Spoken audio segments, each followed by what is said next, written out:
याचिका दाखिल की है स्वामी अभिमुक्तेश्वरानंद ने और अब याचिका पर जल्द सुनवाई कर सकता है इलाहाबाद हाई कोर्ट। जांच में पूरा सहयोग करूंगा, ये कहना है शंकराचार्य का।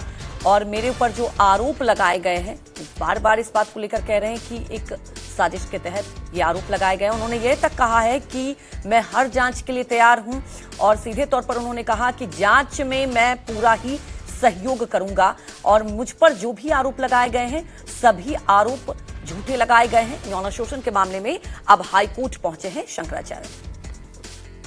वहीं हमारे सहयोगी मानस श्रीवास्तव हमारे साथ जुड़ चुके हैं। मानस, अब हाईकोर्ट का दरवाजा खटखटाया है शंकराचार्य ने।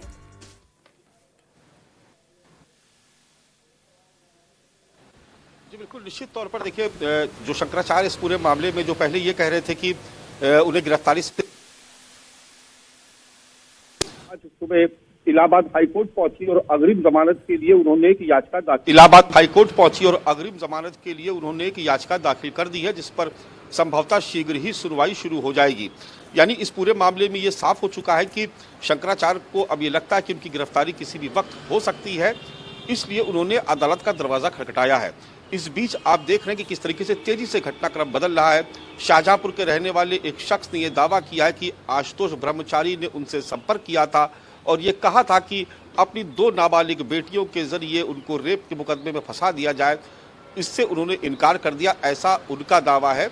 जो शाहजहांपुर के रहने वाले जो शख्स हैं, वो शंकराचार्य अभिमुक्तेश्वरानंद स्वामी से मिलने भी गए थे और वहां पर जाके उन्होंने पूरी अपनी बात बताई। तो बदलते हुए घटनाक्रम के बीच में अब शंकराचार्य की तरफ से लीगल टीम ने हाईकोर्ट का दरवाजा खटखटाया है और अग्रिम जमानत के लिए याचिका दाखिल कर दी। हालांकि आपको बता दें कि इस बीच में जो शिकायत करने वाले आशुतोष ब्रह्मचारी है, उनका भी बयान सामने आया और उनका कहना है कि उन्हें कोर्ट पर पूरा भरोसा है, क्योंकि जिस तरीके के साक्ष्य अदालत के सामने रखे गए, अदालत उससे संतुष्ट थी। इसीलिए शंकराचार्य के खिलाफ पॉक्सो एक्ट के तहत मुकदमा दर्ज किया गया है। अब देखना होगा कि इसमें कोर्ट से किस तरीके की का डायरेक्शन आता है, क्या रिलीफ मिलता है या नहीं मिलता है, ये अदालत तय करेगी। लेकिन अब चूंकि ये मामला कानूनी दरवाजे तक पहुंच चुका है और शंकराचार्य की पूरी टीम, जो लीगल टीम है, वो हाई कोर्ट पहुंच चुकी है। अब देखना होगा कि दोनों तरफ से किस तरीके की दलीलें दी जाती है और अब कोर्ट के रुख पर निर्भर करेगा कि शंकराचार्य के साथ अब आगे क्या होने वाला है।